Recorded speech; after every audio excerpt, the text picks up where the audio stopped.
Hey, what's going on there, guys? I'm back here today with another Magic the Gathering video for you. Today I have in the Deck Builders Toolkit. I went to my local card shop to pick one up for $19.99 plus tax. And today we're going to be opening it on up. We're going to see what cards we have inside of here, and I'm going to show you how to build your deck out of the cards that you have included here. So, the Deck Builders Toolkit comes with some packs and some semi-randomized cards, so you're not going to be guaranteed to get every single card that I have in here because it is randomized to an extent as far as the prepackaged cards that they have in here, not the stuff that's out of the packs. Those are even more randomized, but it gives you a good idea of how to build your first deck if you're really new to Magic the Gathering and you need to have somewhere to start and a going off point. These products are really good for newer players.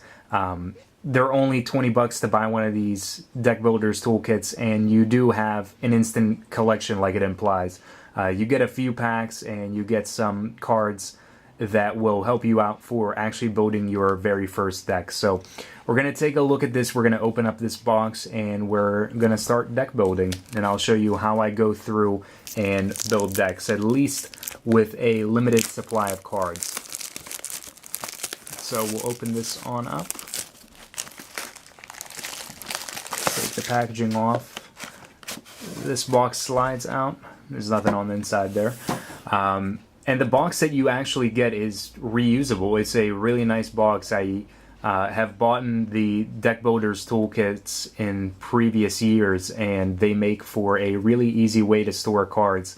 I can usually fit like 3 decks and deck boxes in here and a EDH deck. Of course, without a deck box, because the EDH deck boxes that you can buy are like really bulky. But nonetheless, I can fit like a EDH deck sleeved in here along with 3 other just regular 75 card decks inside of here, and that's what I use more times than not to transport my cards. So we'll open this up.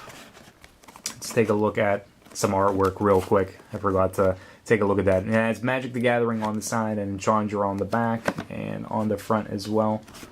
So that's pretty cool. When we open this up, we'll see we have a divider in the middle here.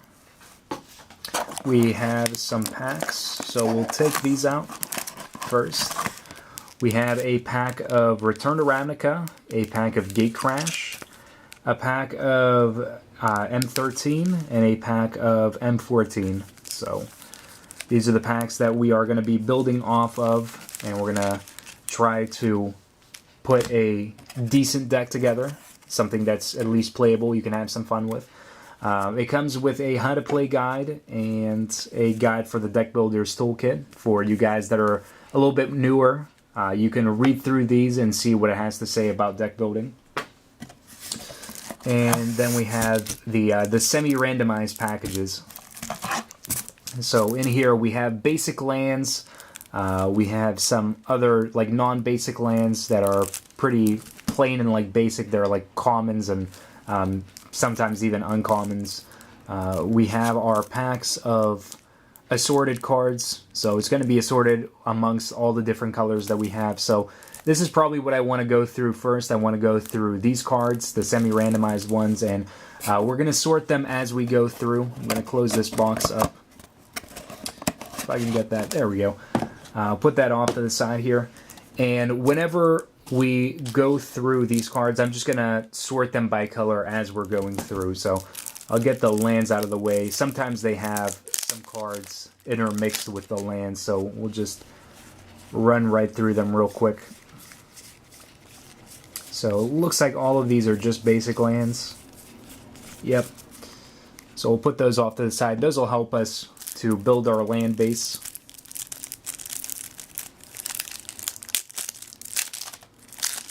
And then what do we have here? We have some Transguild Promenades, Doomblade, which is pretty awesome. Another Transguild Promenade. I want to put that with the lands so that can help us out with building our land base.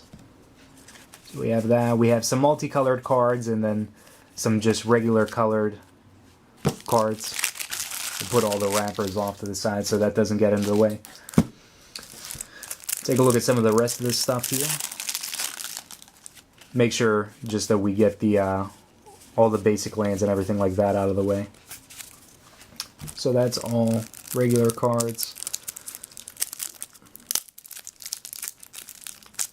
Try to get this off. There we go. And then we have more basics here.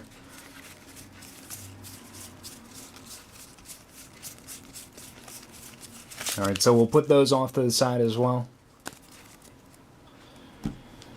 And let's start sorting these. So we'll take the multicolored cards and we'll put those in a pile. Didn't seem like there was way too many of those. We'll put all those into a pile and then we can take a look at those when we start taking a look at our colors a little bit more specifically.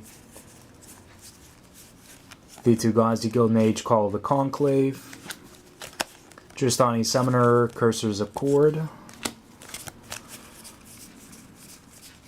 and then looks like we're just getting into our solid colors here. Yeah.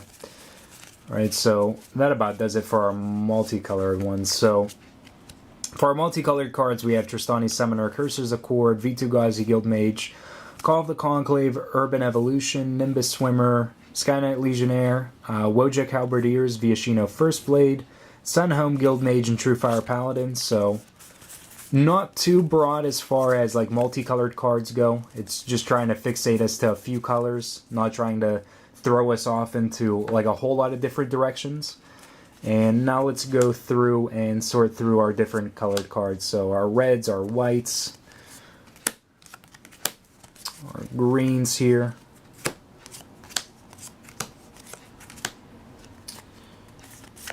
Love Doomblade.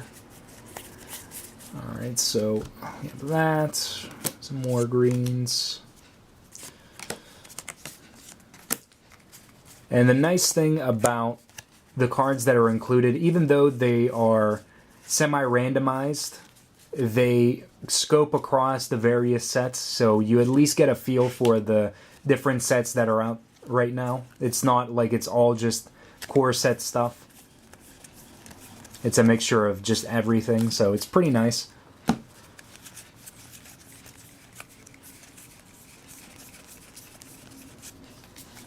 Then we have our blues. Our blacks here, another Doomblade. That's awesome. Doomblade's just a really powerful card. And then we have our reds. Excuse me. Alright, so this is everything that we have in terms of our colors here. Now let's take a look at our packs. So we have M13 and M14 lists. So let's start off with the oldest one, M13, and we'll open that up and see what we have. And while we're going along, we'll sort it into our piles.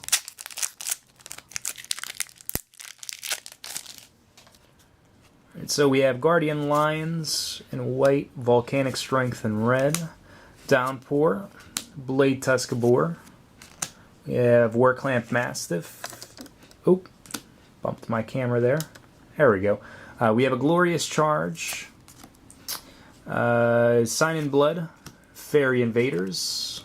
We have Evolving Wilds, which is going to go off into our land section here. We have Encrust, Harbor Bandit, Public Execution, Prized Elephant, which goes along with like green-white. And our rare here is Diabolic Revelation. So search your library for up to X cards and put those cards into your hand, then shuffle your library. So this is one of our rares. Then we have a tip card and a swamp. So we'll put the swamp back over there. Tip card down here. That really doesn't matter too much for us. Let's fix that camera just a little bit. There we go. Didn't mean to bump that. Then we have our pack of M14 here. So we'll take a look at that. The core sets provide probably the most simplistic cards and mechanics. If you're unsure of any interactions or ways that cards interact, You can always look it up online. They usually have some pretty good explanations for rulings. We have an Essence Scatter, Seismic Stomp, Undead Minotaur. We have Show of Valor, Chandra's Outrage. We actually pulled another one or two of those in our semi-randomized cards. Elvish Mystic, I think I saw like one or two of those. Shrivel, Coral Merfolk, Striking Sliver. We have a Seacoast Drake, Darksteel Ingot, which will help us fix our mana if we decide to go for multiple colors. Steel Form Sliver. We have Congregate. And we actually have Liliana of the Dark Realms. So we have a mythic rare here. She's 3 loyalty, 4 cost, +1 lets us search our library for a swamp card, reveal it and put it into our hand, then shuffle our library. -3 gives target creature +X or -X until the end of the turn, where X is the number of swamps we control. And -6 is you get an emblem with swamps you control, tap for quadruple black to your mana pool. So that's really interesting. And then we have a swamp and a sapperling. So we'll put that off with our rares here off to the side. We'll put the swamp there, token down here. And then we have Ravnica, Return to Ravnica, and Gatecrash. So we'll open up Return to Ravnica because it's an expansion set and it's the older one of the two. So we have Survey the Wreckage, Axebane Stag. We have Deviant Glee, Avenging Arrow. We have a Spawn of Rixmati. We'll put that off with the multicolors. Stealer of Secrets, Knightly Valor, Splatter Thug in red. We have a Selesnya Guildgate. We'll put that off with the lands. Bluster Squall, Skymark Rock. We have a new prop Guildmage. Our rare here is Search the City. So it's 5 mana, and whenever it enters the battlefield, exile the top 5 cards of your library. Whenever you play a card with the same name as one of the exile cards, you may put one of those cards with the same name into its owner's hand. Then, if there are no cards exiled with Search the City, sacrifice it. If you do, take an extra turn after this one. It's kind of an oddly specific card, and it requires a lot of deck building around it. I don't think it's something that we are going to try to realm around too much with this deck building, but it's an interesting card that you guys can turn into an endeavor with building around on your own. But for the purpose of this video, I don't think we're going to get too much benefit out of playing it. We have a tip card here. We have a Forest, and we have a foil Soulsworn Spirit. So we'll put that off into the blues. And then we have our Gatecrash back here.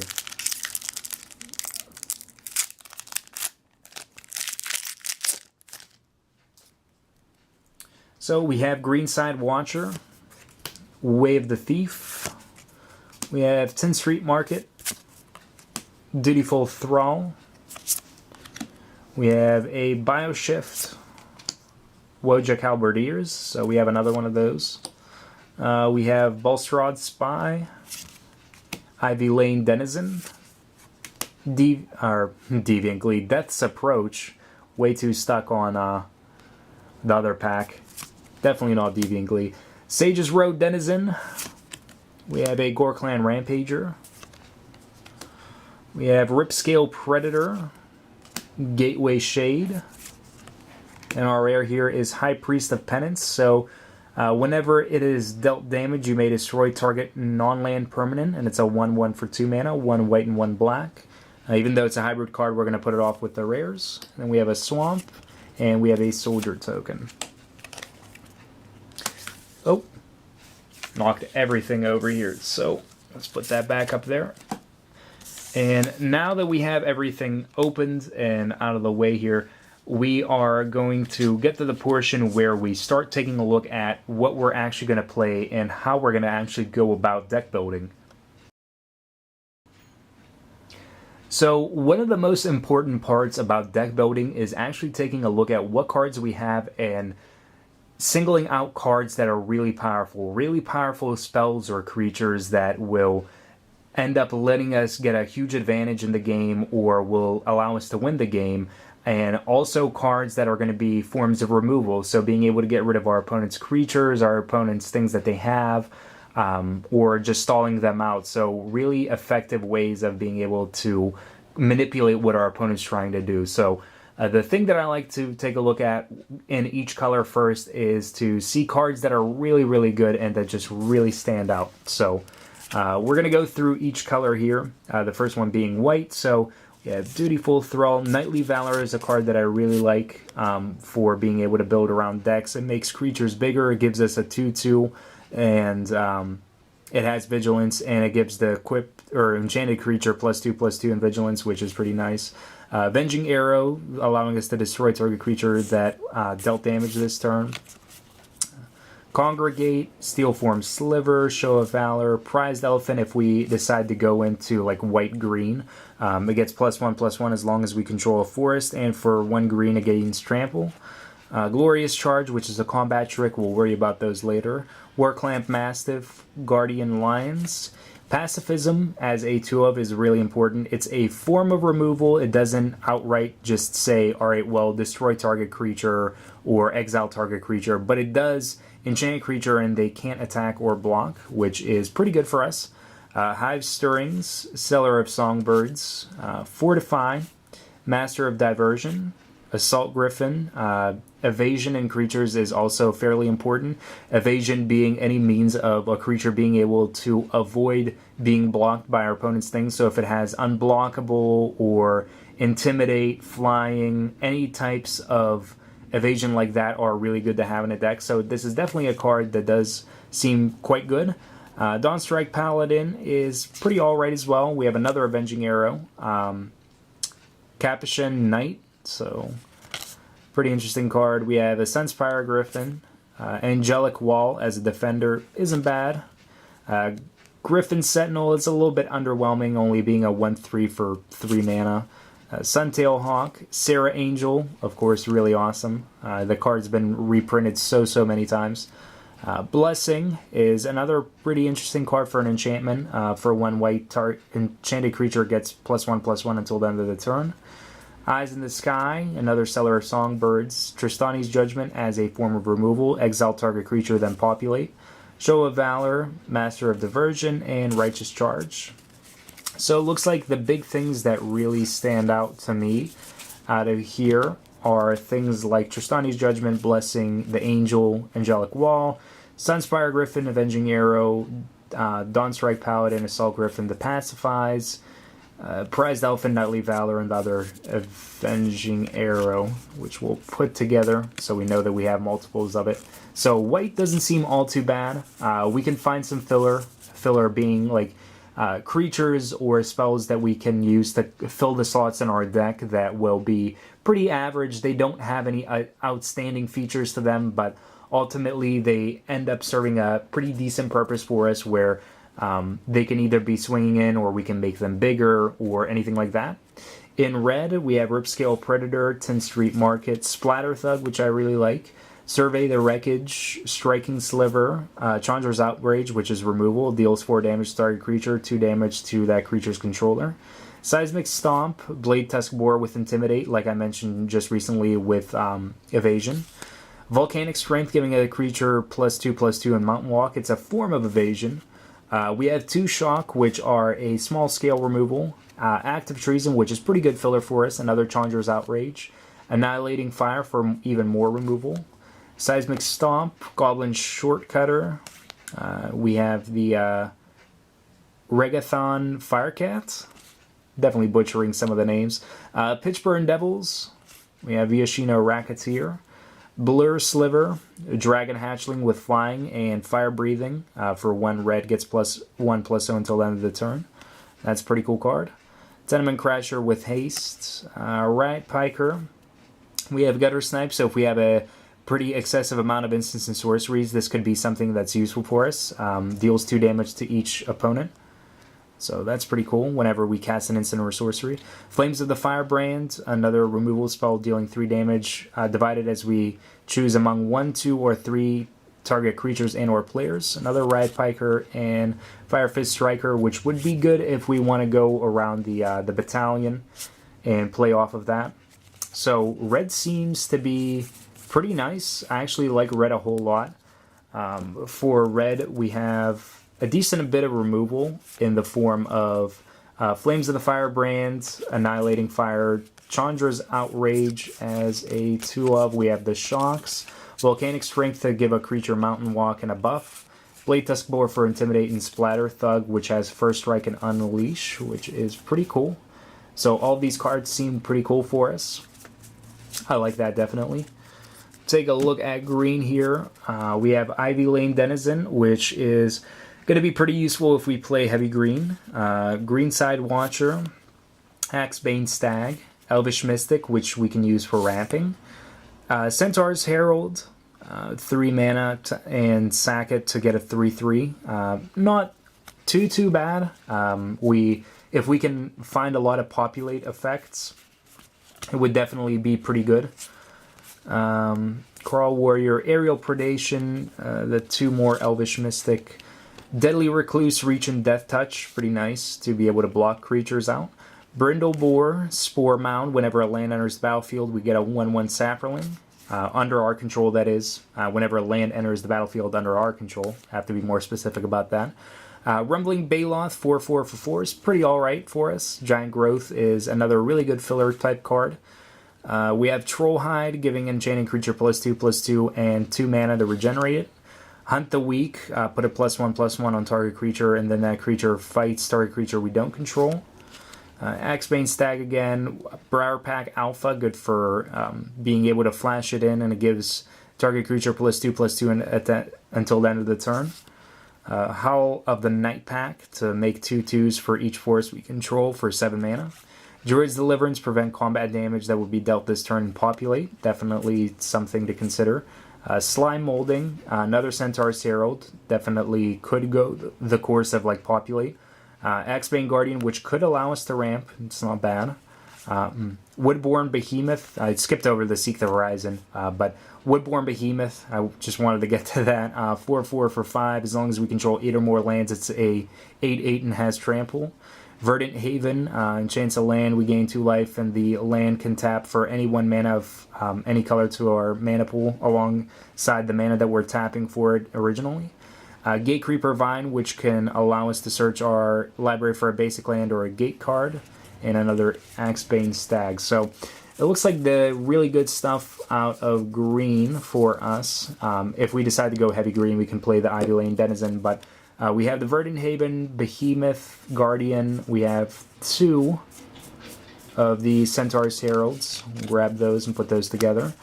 Slime Molding, Briarpack Alpha, Hunt the Weak, Trollhide, Baloth, Spore Mound, Recluse, and 3 Elvish Mystic if we want to ramp into something big. In blue, we have Sage's Road Denizen, Way of the Thief, Soul-Worn Spirits, Bluster's Claw, which I like, Stealer of Secrets, Seacoast Drake with Flying, even though the flying's not all that amazing on it though. Coral Merfolk, Essence Scatter, which is a counterspell, which is pretty good. Encrust, enchanted permanent doesn't untap during its controller's untap step, and activated abilities can't be activated. It's pretty good. It's pretty close to removal. Fairy Invaders, 3/3 for 5, flash and flying.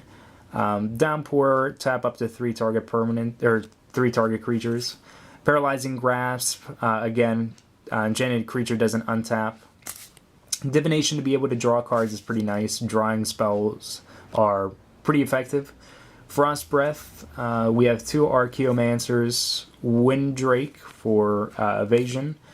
We have Void Wielder, Stealer of Secrets again, Messenger Drake, Seacoast Drake, Doorkeeper, and we have a Cancel. Disperse to be able to return target non-land permanent to its owner's hand. Tome Scour, Opportunity, 6 mana, draw 4 cards. Skyline Predator, we have another Void Wielder and another Divination. So the things that really stand out to me out of here, also the Soul-Sworn Spirit. I actually like that guy too because he swings in and he's unblockable. So we have Divination, we have 2 of those. We have the One Disperse, Wind Drake, Paralyzing Grasp, Fairy Invaders, Encrest, Essence Scatter, Bluster Skull, Soul Sworn Spirit, and also the Cancel. I didn't initially take that, but Cancel could be good for us too. It's just a generic counter spell. It's a hard counter target spell for 1 generic and double blue. For black, we have Gateway Shade, Death's Approach, Balstrad Spy, Deviant Glee, which could be nice to make creatures bigger, Shrivel, Undead Minotaur, Public Execution, 6 mana, destroy target creature, Harbor Bandit, Sign in Blood, which can allow us to draw more cards. Doom Blades are really nice, destroy target non-black creature for 2 mana. Corrupt, Diabolic Tutor, which lets us search our library for a card and put it into our hand. Sangir Vampire, 4/4 for 5 flying, and if a creature dealt damage by him dies this turn, put a +1/+1 counter on the vampire. Quag Sickness, if we play heavy swamps, we can use these. Mind Rot, Child of Night, Perilous Shadow, Death Gaze Cockatrice, flying and Death Touch. Ring Flesh, kind of a little bit more specific for what it can actually get rid of, but not bad. Another Mind Rot, I think. Festering Newt. Stab Wound is really awesome. Duress. Lethargy of Blood, so another destroy target creature spell. And we have 2 of those, actually. Child of Night, Nightwing Shade, Accursed Spirits, Corpse Hauler, another Death Gaze Cockatrice, Drainpipe Vermin, Minotaur Abomination, and another Corrupt. Then, for our artifacts, we have the 1 Darksteel Ingot and a Sliver Construct. So the Darksteel Ingot can help us fix our mana for being able to play like 2-3 colors. For our multicolored cards, we have Gorklan Rampager, Wojek Halberdiers, Bioshift, Nuprov Guildmage, Skymark Rock, Spawn of Rixmaw-D, Tristani's Summoner, Cursor's Accord, Vitu-Ghazi Guildmage, Call of the Conclave, Urban Evolution, Nimbus Swimmer, Sky Knight Legionnaire, Wojek Halberdiers, Viashino First Blade, Sunhome Guildmage, and Truefire Paladin. Now for our rares, to go over those again and put those into our colors.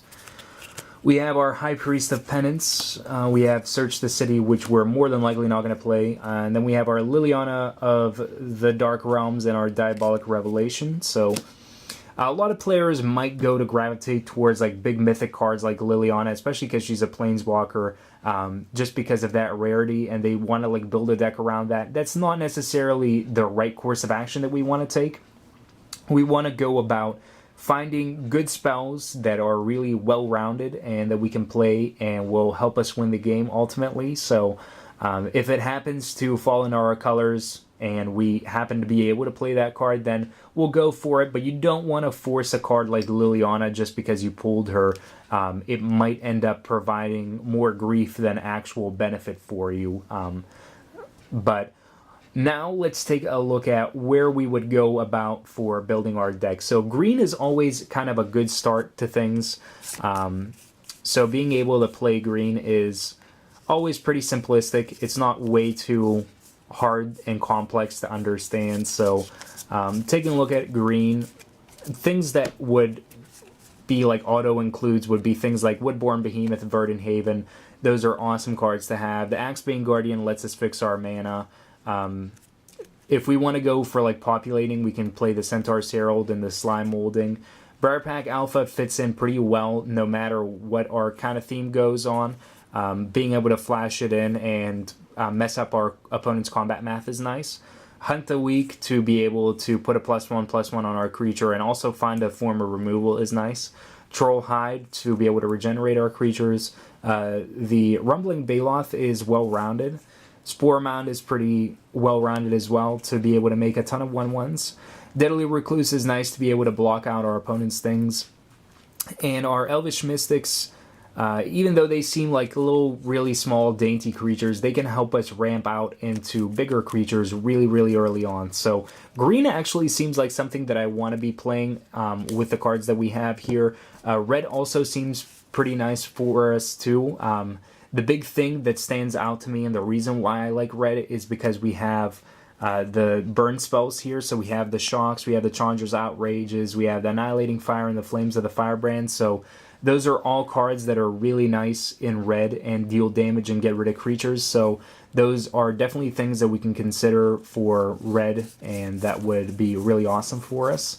As far as our creatures go, we can kind of work things into our creatures for more filler than anything.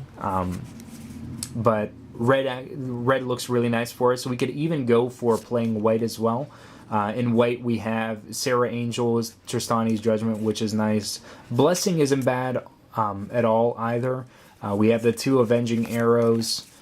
Dawnstrike Paladin isn't bad. The 2 Pacifisms are really nice. Prized Elephant, Knightly Valor. A lot of these cards are things that I played in limited formats and I really enjoyed playing and provided to be really effective. White doesn't look that concrete for us. There's nothing overwhelming that just says, oh, play me, you have to play me. Pretty much the biggest things out of white would be like the Sarah Angel and the Pacifisms. Those are cards that are just really, really well-rounded and work really well.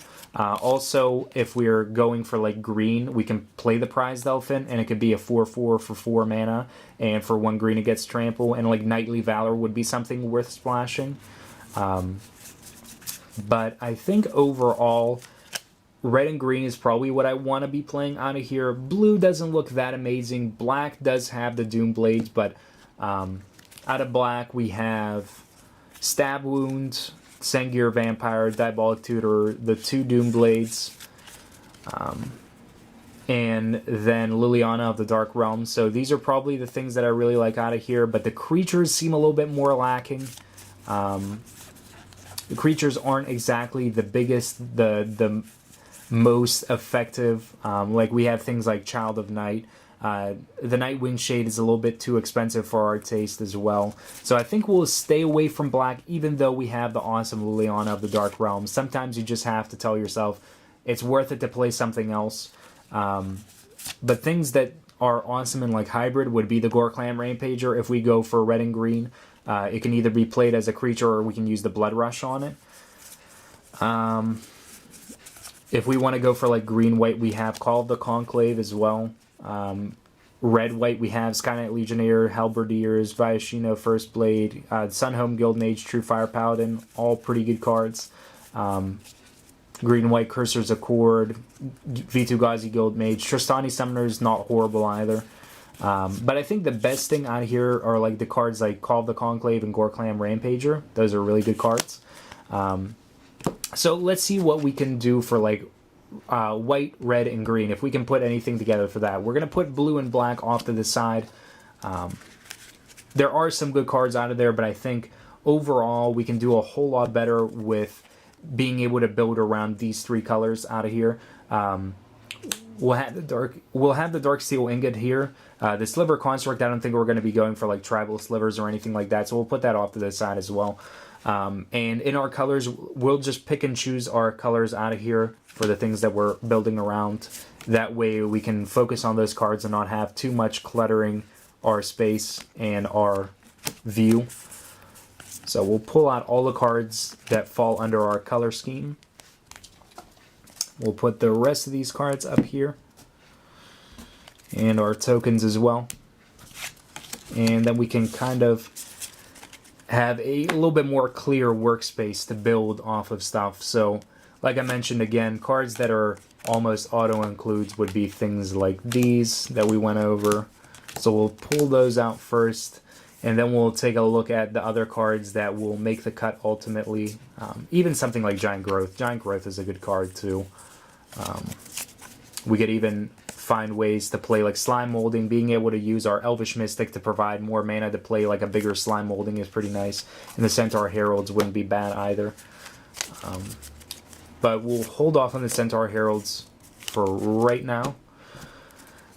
Things out of red, Splatter Thug, the Boar, Volcanic Strength, and all the removal that we had.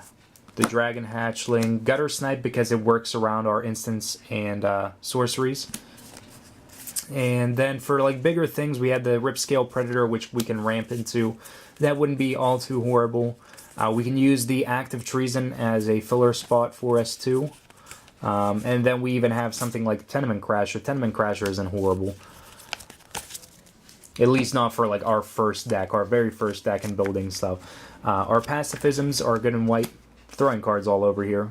Sarah Angel, Prized Elephant, or Knightly Valor, Tristani's Judgment. Those are good cards. The Tristani's Judgment lets us populate 2, which plays off of the tokens we can make with Centaur's Herald, Slime Molding. Avenging Arrow, being able to remove creatures. It's a little bit more specific, but Salt Griffin. I want to try and keep away from like too many heavy double colors. The double colors provide a little bit of grief for deck building, so Dawn Strike, Paladin, Griffin are cards that I would try to stay away from. Angelic Wall isn't bad for a blocker. Defender Flying, 0-4 for 2. Then we have other tricks for combat like Show of Valor. We have those. Hive Stirrings to make slivers. Seller of Songbirds to make tokens. The Knight may not be a huge and bad like investment in this deck either. And Eyes in the Sky may be nice for us too if we end up playing like green and doing our tokens populating, and it may not be a bad course of action for us. So we may go around that. We have 2 Seller of Songbirds.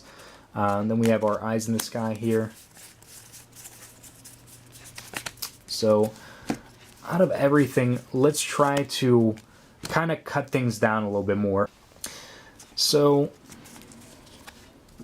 we want to take a look at what good creatures we have and what good spells we have.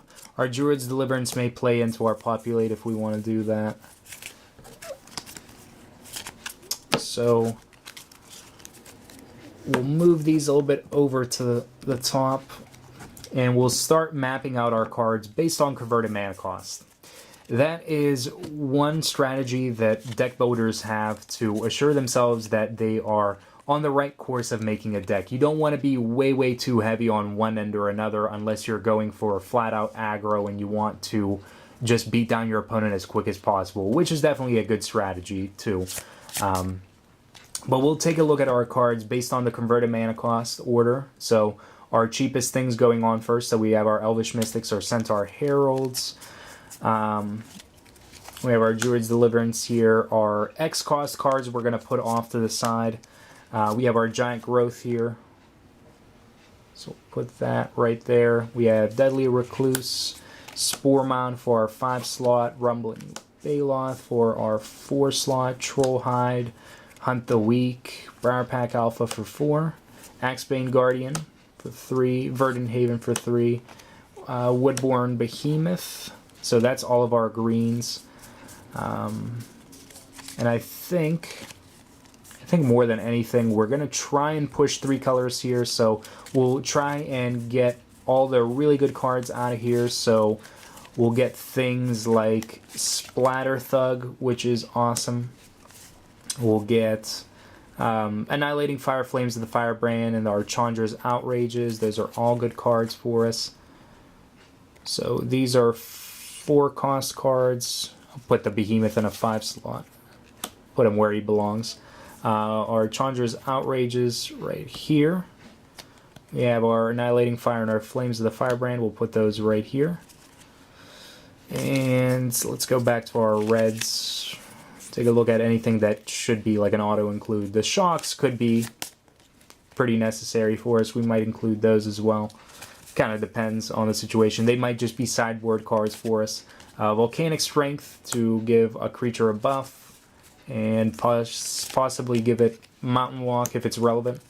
Our Gutter Snipe will play off of Annihilating Fire Flames of the Firebrand. The Chandra's Outrage is Shocks and Giant Growth, so that's pretty alright for us. It also works with Druid's Deliverance, and is there anything else? Slime Molding, it also works off of that as well. So that's definitely something. We have Dragon Hatchling, so that can be alright.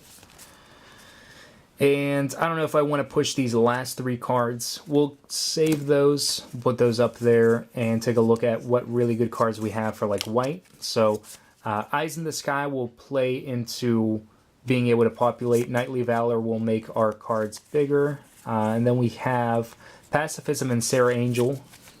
So those seem like the most reasonable things in Tristani's judgment. Those seem like the most reasonable things out of white to play.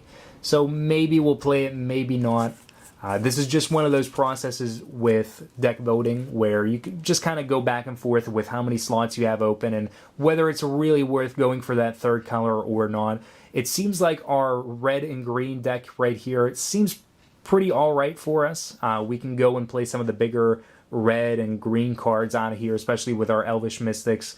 But as it is right now, it doesn't seem too bad for us. So we have 1, 2, 3, 4, 5, 6, 7, 8 1-drops, which we may cut down a little bit.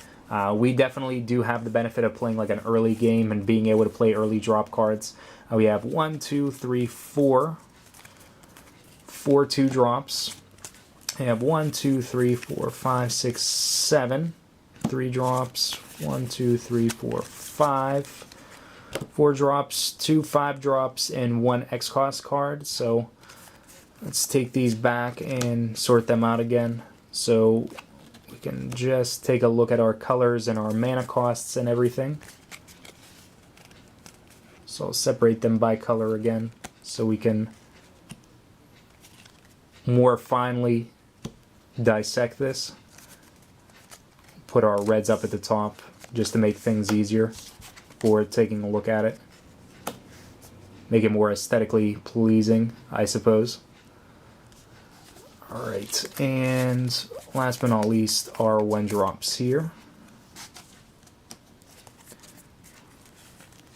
Alright, so let's get these kind of in order and put them right there. So whenever we're building our deck, we want to kind of stay around the 60 card realm. So we want to have a 60 card deck, and about 24, 23 of our cards in the deck are going to be lands. So 1, 2, 3, 4, 5, 6, 7, 8, 9, 10, 11, 12, 13, 14, 15, 16, 17, 18, 19, 20, 21, 22, 23, 24, 25, 26, 27.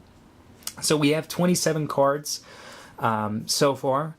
Something that we might want to include is Darksteel Ingot, which will allow us to fix. So what did I just say, 27? I think I just said 27. We'll count it up again. 28, short-term memory loss. We have 29 or so, the Gorklan Rampager for our colors. And then for the rest of the things, our Ivy Lane Denizen might end up being pretty useful for us. Whenever another green creature enters the battlefield under our control, we put a +1/+1 counter on target creature. That might be useful for us. For the rest of the things that we have, doesn't seem like green is way too like overwhelming. So we may just end up playing things like Tenement Crasher, Ripscale Predator, Blade Tusk Boar. Those might be creatures that seem a little bit more appropriate for us. So we'll start fitting those into slots here. So we have a 6-drop right there, another 6-drop, another 4-drop for us. And Pitchburn Devils might be pretty nice for us, 3/3 for 5. Not too amazing for its power and toughness, but whenever it dies, it deals 3 damage to target creature or player. That's not bad.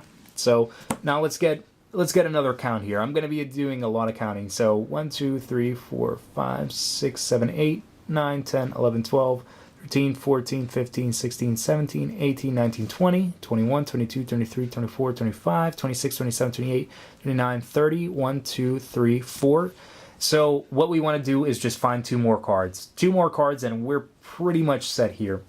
So out of the cards that we have left, Active Treason doesn't seem too bad for us. The Firecat isn't a bad card. It's a 4/1 for 3, but I don't like creatures with that low of toughness. So Active Treason may be something. And then for the rest of the things that we have in here, we might play the Crawl Warrior because we might have that access of mana left open. We have our Axebane Stags here.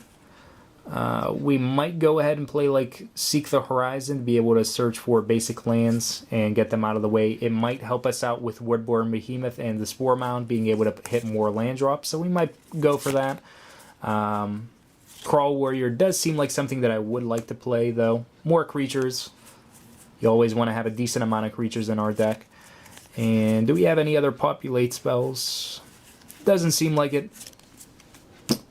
And red isn't going to have populate spells for us, but our active treason might end up helping us out here. Might be a good spell to have. So now let's count it up again. Make sure we have our numbers right. There's 8 1-drops. I remembered that. 9, 10, 11, 12, 13, 14, 15, 16, 17, 18, 19, 20, 21, 22, 23, 24, 25, 26, 27, 28, 29, 30, 31, 32, 33, 34, 35, 36. So 36, that leaves us room for 24 lands. So that seems about right. That seems about appropriate for us. Now let's clean things up and take a look at our mana costs and then figure out our land base for this deck. So whenever it comes down to trying to figure out our land base, the easiest way to do things is to separate all the cards that we have based on their color. So we have our red right here, green, our one hybrid card or multicolored card as the Gore Clan Rampager.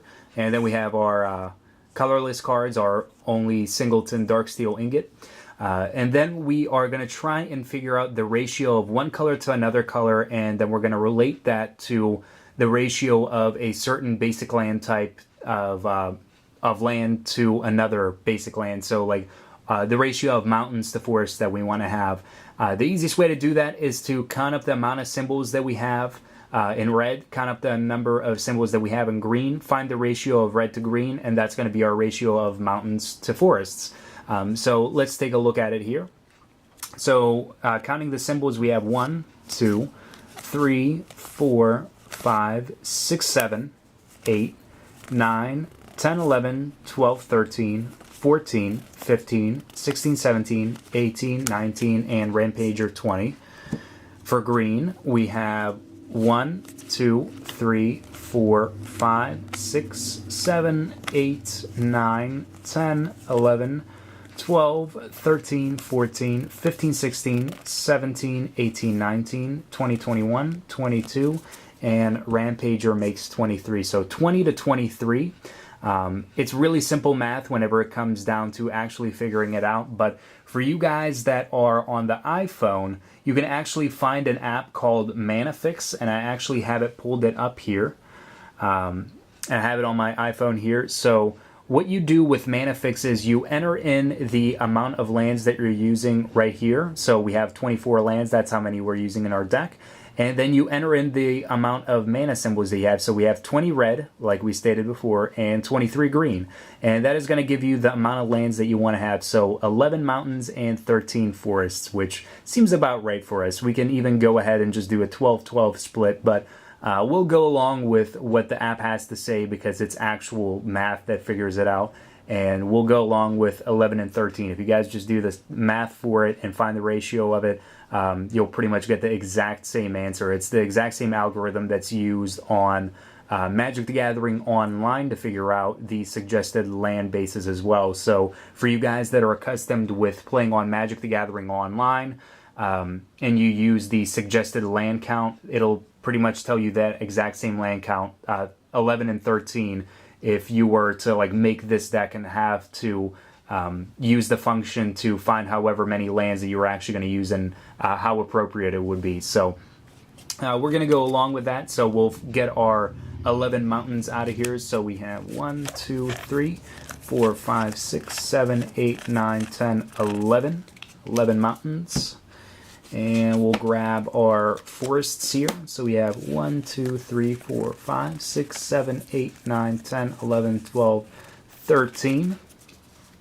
And that's going to be our land base, but we also want to consider any lands that we have that are not just basic lands. So if we have any dual lands, lands that are going to tap for multiple colors or anything like that, those might help us out. So we have this playset of Transguild Promenade and the one Evolving Wilds that we pulled out of this Deck Builder's Toolkit. The Evolving Wilds actually seems like something that we could play. It seems like a pretty decent card for us, but the Transguild Promenade seems like a little bit too much. We're not playing really, really heavy. We're only playing 2 cards, and it's nothing like way too intensive that we would require the full playset of Transguild Promenade, or probably even any of them. We have our Elvish Mystic that will allow us to ramp ourselves along and help us out with getting into like bigger things, but The Transgale Promenades seem a little bit too much. They're almost unnecessary. They enter the battlefield tapped, which kind of sucks whenever you're trying to play on the turn and you're just trying to get things the turn you want to play them and you don't have enough mana to do so. And whenever it enters the battlefield, you have to pay 1 mana or else you have to sack the Transgale Promenade, so it also puts you like a turn behind as well. But it does tap for any 1 mana of any color to your mana pool. So if you're playing like a 3-color deck, it would almost be mandatory to run something like Transgale Promenade unless you have things like Guild Gates that will help you out with your land base. But for the purpose of this deck, we don't need the Transgale Promenades. We might find some use out of playing Evolving Wilds, so we might want to include that in here. And probably the easiest way to add it in would be to cut 1 land. It seems like our mountains aren't as necessary, and the reason why is because playing like a turn 1 Elvish Mystic allows us to play like a turn 3 card on turn 2. So we don't want to interfere with our forests. Like if we have like all mountains and just Evolving Wilds in our hands and we're trying to play Elvish Mystic turn 1, that would kind of interfere with our strategy. So what we're going to do is we're going to cut 1 mountain and we're going to add Evolving Wilds in here.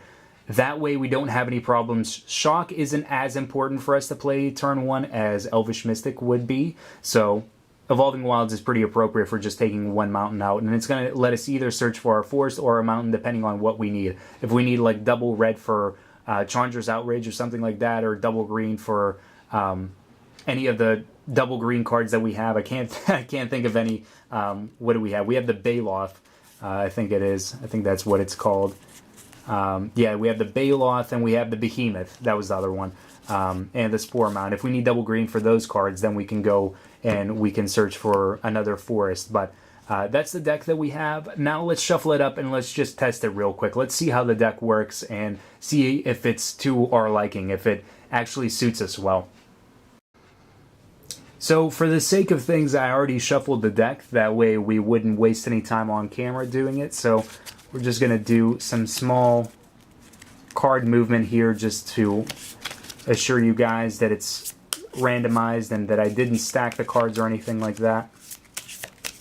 All the big shuffling's already out of the way. And then we're going to do our little cut here. And we'll draw 7. Last part of deck building is always to test. And then make adjustments if you don't like the way it turns out after like a couple of games or some play testing and stuff like that. So we have our 3 here. We have Evolving Wilds, Active Treason, Forest, Annihilating Fire, Ripscale Predator, and Double Mountain. So what we can go ahead and do is play our Evolving Wilds because we're not going to be playing anything turn 1 as it is. We'll crack our Evolving Wilds and we can search for our Forest. Then we'll just cut this. Get a few more shuffles here. Put that on top. And we'll go ahead and draw. We have Gorklan Rampager. So turn 2 we can go and play our mountain. We can go ahead and stack it so that we have double red for like Annihilating Fire. And we'll play our mountain. We can either use the Annihilating Fire on our creature or if it means like getting our opponent down in life. But usually we want to save our spells to get rid of creatures that our opponents have. So let's assume we're getting rid of a creature. And then we untap, draw. We have another land here, so we'll play our Forest. And then we can tap and play our Rampager, have a 4/4 on the board with Trample. So we'll play that, and then it goes into our next turn where we have Spore Mound, which isn't all that bad. Tap our 5 mana, play the Spore Mound, and then we can pass from there.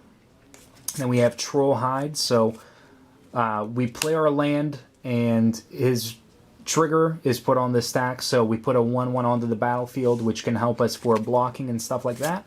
Then we can either go and we can play Troll Hide on one of our creatures to keep it around with the regenerate and the +2/+2 buff, or we can go and use Active Treason, or even both Troll Hide and Active Treason to be able to deal a whole lot of damage. So let's assume that our opponent only has one creature that could block. We play Troll Hide on Gore Clan Rampager because it has trample and it can get that damage through on following turns. And then we play another 3 mana to Active Treason one of our opponent's creatures and take it. And then we swing with the whole bunch. So we swing with Spore Mound, we swing with Gore Clan Rampager, we swing with their creature. We still have that 1/1 sitting back for us that I don't have represented as a token, but I even still have this Saproling token somewhere.